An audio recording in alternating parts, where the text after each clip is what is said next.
What's up, YouTube? Today we're going to be talking about privacy and why in Windows 10 a lot of people don't like Windows 10 because it shares a lot of your personal information with Microsoft.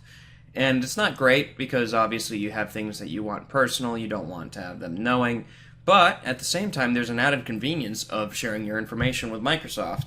For example, the ability to get specific information on news and where you are. I'm not even going to scroll down even more because all my other personal information is on this itself that, you know what, Microsoft has, but the world doesn't have. So that's one thing. They're not exactly sharing everything with everybody, which is handy, but you would want to disable some of these features because it shows some personal information. So let's talk about how you can do that and what's best to disable, what's best to enable, and you can use it at your own discretion. So the first thing we want to do is we want to go into the settings. Now this is different from the control panel here, which I right-clicked on. It actually is in the start menu, so if you go into the little settings bar right there, you will have this particular box right here for settings that kind of look similar to Mac OS. So if you hit privacy right here, you can actually manage some of these settings. Now it says some settings are managed by organization, which is not the case here because I actually have this not on a domain. But anyways, I digress a little bit. So for example, changing privacy options, I have things like let apps use my advertising ID. You don't want that. That's basically giving people free access to your advertising ID to give you ad experiences. Turn on smart filter to check website contents. That might not be the greatest either because basically that smart filter will essentially send all that information up to Microsoft. Let websites provide locally relevant content to accessing my language list. No. Let apps on my other devices open apps in continuous on this device. You may not want to have this enabled. In fact, I'm going to disable this right now because you don't want other apps to open up other apps.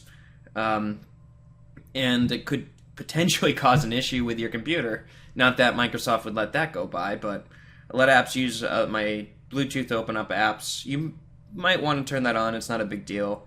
But again, it's using Bluetooth to open apps and continue experiences on this device. So for example, a convenience measure would be if you had a song playing on Spotify and it wanted to, you connected it through Bluetooth and it automatically opened up Spotify. That would be kind of cool, and that would be what it would allow. And there's some other privacy information with Microsoft advertising, which they even do, and they talk about it on a website. Now, I'm not going to really show you, but check this out. I will actually show you.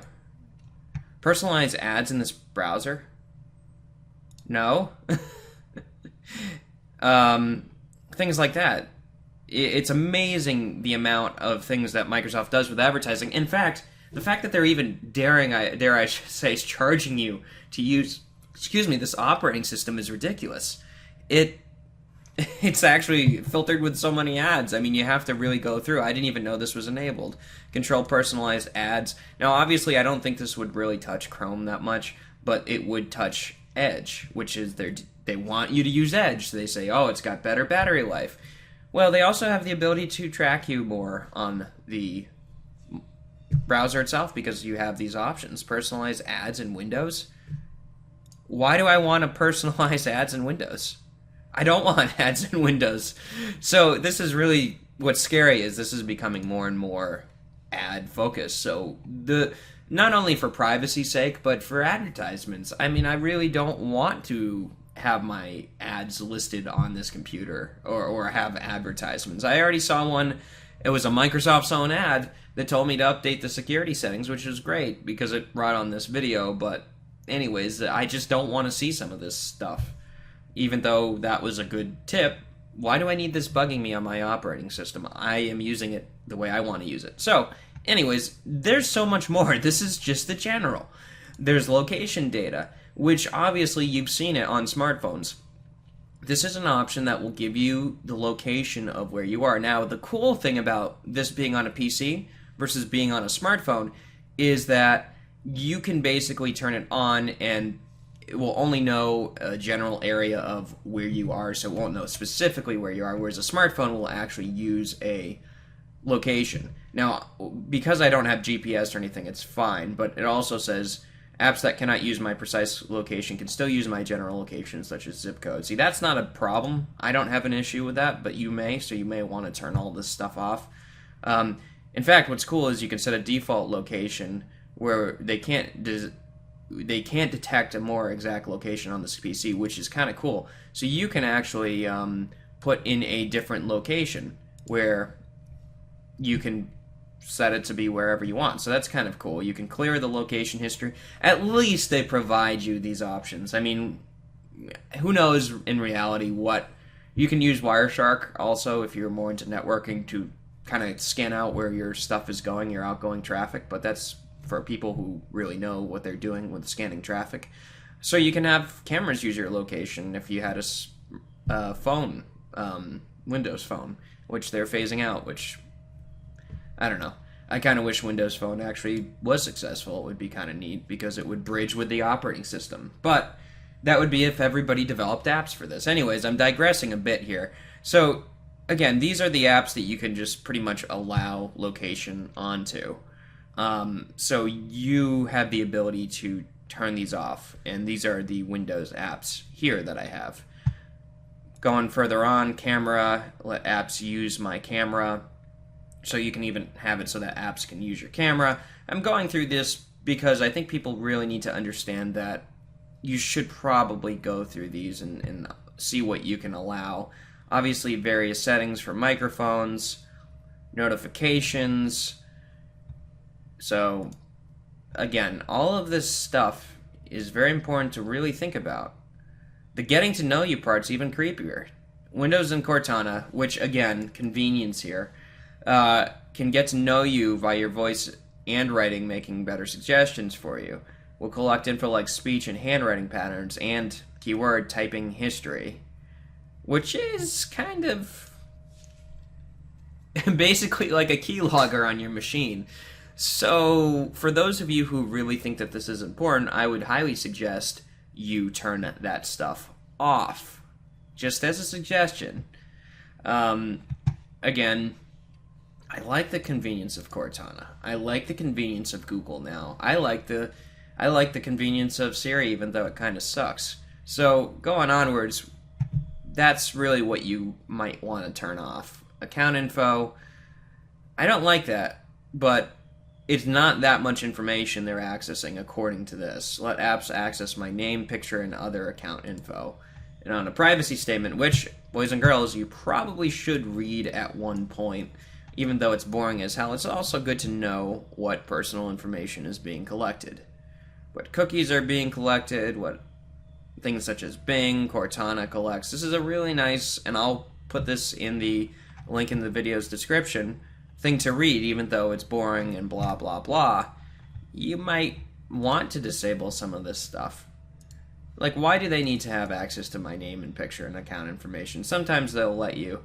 But obviously, I haven't had an app yet that has, because I don't really use Windows 10 apps that much. Contacts, obviously you can specify which ones you want to access your contacts. Most of these apps, the good news is, like, for example, let's just say Skype. It is used for that reason. You are accessing the contacts, but for the most part, you can decide what you want from there. Obviously, it's really a good idea. Just go through all these. Call history. I don't want apps to access my call history. There's no reason to. Unless I want it at my convenience. Email. Let apps access and send email. No way! And it's good that I'm going through this stuff as we're doing this video, because I don't want apps to send email that I didn't send. And you know what? It would make sense if they did have an app that did this to notify me that it's doing this, which some of them do, some of them don't. Let apps read or send text messages. This is only because if you have something like messaging, people, or Skype, it can kind of merge that stuff together. Again, remember what I said. Added convenience and privacy. Sometimes you have to give up one to get the convenience, unfortunately. So bear that in mind.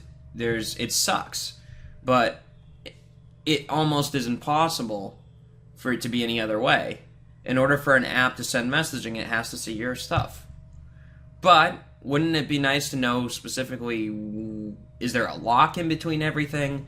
Is there something that's causing this to essentially be very restricted to those apps? That's what I'd like to know. That's what I wish they had. Some apps like to use Bluetooth to send and receive data. Let apps control radios. No. If it needs to, it'll ask me, it'll tell me to, and I'll know why. But sync with devices. Now, this is what is really handy. Again, convenience, privacy, convenience, which is why you're seeing a lot of convenient features here. Let your apps automatically share and sync information, blah, blah, blah, wireless devices, so you can sync your information with other tablets and other Windows devices. Even stuff like trusted devices that allow your hardware to work with software. So, like, let apps use my Yeti microphone, of course.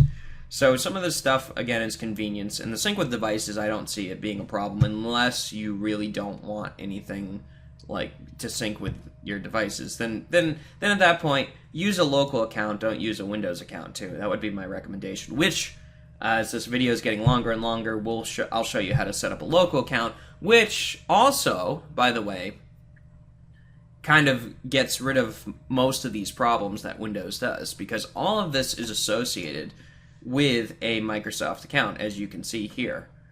I can change my account settings, and you guys obviously can contact me through this email, so I'm not really worried, but it's all coming in to here. Now, we've got a couple more things I'm going to show you regarding privacy that isn't necessarily in this privacy app. Background applications. This is just if you want them to run in the background to send notifications. Pay attention to these. Be specific on what you want to work in the background. So things like this, I don't really need to run in the background. So just bear that in mind. Alright, so we'll continue on further. And we'll go into more of the accounts, which, again, security, but not listed in the security options. Which, it's stupid, if you ask me. I really think it's dumb. Email accounts, calendars, obviously you want that. You guys can contact me through any of those emails. I don't really care about that being shown.